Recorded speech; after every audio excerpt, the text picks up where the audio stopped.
Hello, welcome back to Math Time with Professor Prime, and I'm your host as always, Professor Prime. Let's talk about math and gaming, and let's talk about shooters, aka shooting games, whichever one you prefer. Let's get into it. So, when it comes to shooters, right, like a shooter is a broad genre with many subgenres, and there's also many games that like fit into that shooter category as well as other categories, and we'll get to that. And if a game doesn't fit into that like shooting game territory directly or like mostly, there's a lot of games that have shooting segments, right? And no matter how you cut it, shooters have been a big part of gaming history. And I want to talk about that. And of course, math. Um, to give you a basic idea before talking about some of the games that I think about with shooters and then returning to a more larger discussion about some of the mechanics that pop up and have popped up over time, I wanted to say, like, when it comes to shooters, a lot of them are action oriented, right? And the idea is to dish out damage while trying to avoid taking it. Ideally, you would be avoiding all damage, but at a minimum, you want to like avoid going down to 0%, or you want to like keep all your lives, right? Or like at least have some life. However you want to talk about it, right?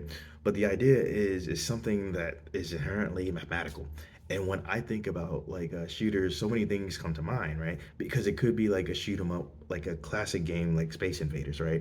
But it could be a first person shooter, and there are too many titles in series to list with that. But like a few that come to mind or like Doom, Halo, Bioshock, Time Splitters, things like that. But it could also be like a third person shooter, and I think about games like Control or Alan Wake or Metal Gear, and which with some of those like Alan Wake and Metal Gear, they also fit nicely into other genres, and we'll get to that. But I think about many things. Oh yeah, also Ratchet and Clank because that's been on my mind lately. But again, like that's another one that fits into another genre pretty nicely. And again, we'll get to that. Um, and honestly, when I was talking about Bioshock, that would work too. But my point though is that a shooter can look like many things, right? It could come in many formats, like first-person shooter or third-person shooter, or you could have rail shooters, shoot 'em ups, um, stuff like that. And they could be dark and gritty, but they could be colorful, right? Because you could have something like Doom, which is like pretty intense, but you could have something like Splatoon, right? Um, you could have so many different like ranges. Sorry, it has so many range. Oh my God, words! I can use them. I've been using them the whole time. Um, when it comes to shooting games, they have range. No pun intended, but I don't regret that. Um, oh God, yeah. Oh man, we're gonna keep on pushing. Okay, so when it comes to shooting games, again, like there's so many different like subgenres to that, and so many different ways you could express that basic idea that you're dishing out damage while trying to avoid taking it. And you have the idea of like long range weaponry in mind, right? And maybe that weaponry comes attached to a ship, or maybe you're some character wielding like some set of weapons. But no matter how you cut it, you're dealing with that idea, and then you could expand, right? And I'm gonna like keep things pretty general before talking about some more of my points. But the idea is like you could like again have that basic idea like, hey, I'm dishing out damage while trying to avoid taking it, and I'm going to do that by long range combat like primarily, or have that be a very strong option. And then it's like, hey, you're dealing with things like health. Maybe that health comes in the form of a gauge, and maybe it comes in the form of lives. However, that gets to you, the idea is like, right, you have 100%, and you're trying to avoid getting down to zero, and you're taking out your different enemies, and you're keeping track of things like your position and their position, and like what direction everything is coming in from and to. And oh, sorry, there was a better way to say that. My whole thing is just like you have the direction of whatever's coming your way and whatever you're dishing out, right? Um, and you have things like ammo, and you might have your primary weapons, and they're firing at different rates, they're dishing out different damage, and you might also have secondary weapons, right? So for those primary weapons, you might have things like guns or missiles, stuff like that. And for the secondary weapons, you might have things like grenades. And in addition to your health, you might also have the addition of armor, or you might have like different powers that you could use, right? For instance, in a game like Bioshock, right, it's a first person shooter, and in addition to a lot of trappings that you see with a lot of other shooters of that ilk, it has powers and like shooting games or shooters that have a power element that's not uncommon, and how that gets across to you may vary. And another one, and this time of the third person variety, is like control, right? Because you have different psychic powers that you can use throughout that game, in addition to having that third person shooter aspect of it be like the main thing, right? It's like they work in tandem, right? It's like you're out there, you're doing a whole third person shooter thing, but it's like you have that element of like psychic powers, and I think that's cool. But my whole point is like you could add different things into that basic mix, right? And so you in some of these games can level up, get increasingly insane amounts of weapons, and it can just get wild, and it can get fun, and it can get interesting. And then in different games, you might have like different mechanics from different genres to contend with too.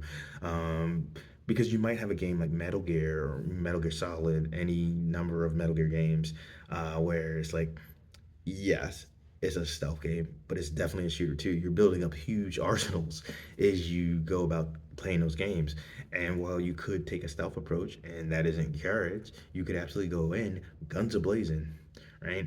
And that's worth noting.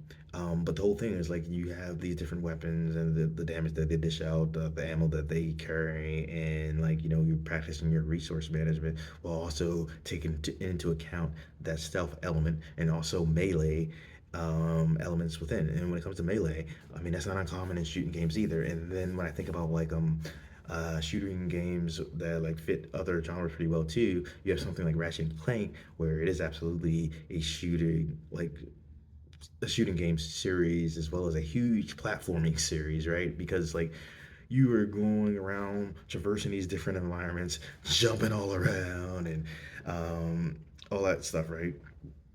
You're doing all that, and you're measuring things out. You're being very, very careful.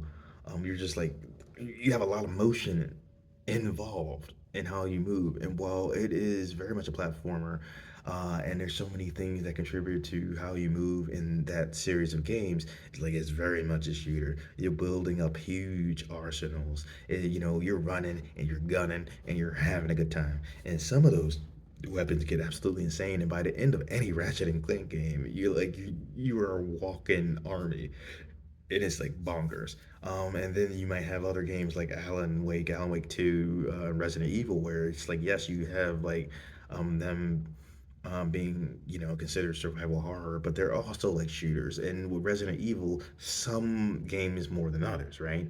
And no matter how you cut it, you have that major shooter pool, but then you have other elements contributing to how you play that game. And I think that's interesting. Um, yeah, and so when I think about shooters, there's some of the things that I've mentioned come up, and it's just like it's interesting to me because you have like this basic idea of dishing out damage and trying to not take it, and then and with a lot of shooting games, a lot of shooters, you have this idea of like, hey, long range combat is the focus. And again, I think I may have said it earlier, but like that could be like in the form of you is the character wielding different weapons, right? And you got your long range options, you got your melee options, your primary weapon, secondary weapon. Maybe you have powers, and you might also be flying a ship in some scenarios, right? And with Ratchet and Clank, I replayed Going Commando, and I think that's really cool because, like, yeah, like I mentioned, you know, Ratchet and Clank, it's a platforming series, but it's also a shooter series, and you build up such a huge arsenal in that game, and there's also like space battles, and that's dope.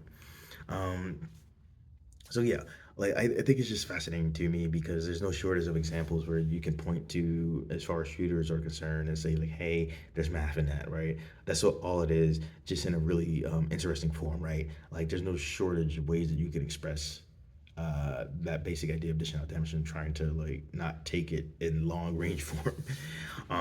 Also, while we're here and we're talking about shooters, Like, I mean, there's like so many arcade games over the years, like Time Crisis being like a big one. But also, I wanted to talk about like Star Wars Trilogy. If you've never heard of that game, that is a Star Wars game where like you're reenacting like different battles, like the whole like Death Star battle, like over Yavin, the battle at Hoth, and like later Endor. Like you're reenact those battles, and it's like pretty cool, pretty crazy. That's an arcade game that I remember from like back in the day. And if I have my way in the future, I'll get me a machine somehow, some way. Um, but yeah, so I wanted to think about if I want to say anything else major. Like I mentioned some like games that like fit that category, whether some people think about that or not. And it's just like there's so many others. Oh, and I also wanted to mention well like Bioshock, like now you can count that as a shooter in an RPG, or if you're not willing to cop all the way to the RPG thing, then saying like, hey, at least you got to acknowledge there's a lot of RPG elements in that. Just saying. Um, but yeah, there's so many different titles that fall into that shooter category, and it's kind of wild, you know. So I think that's about it for this one. I'll see you in the future.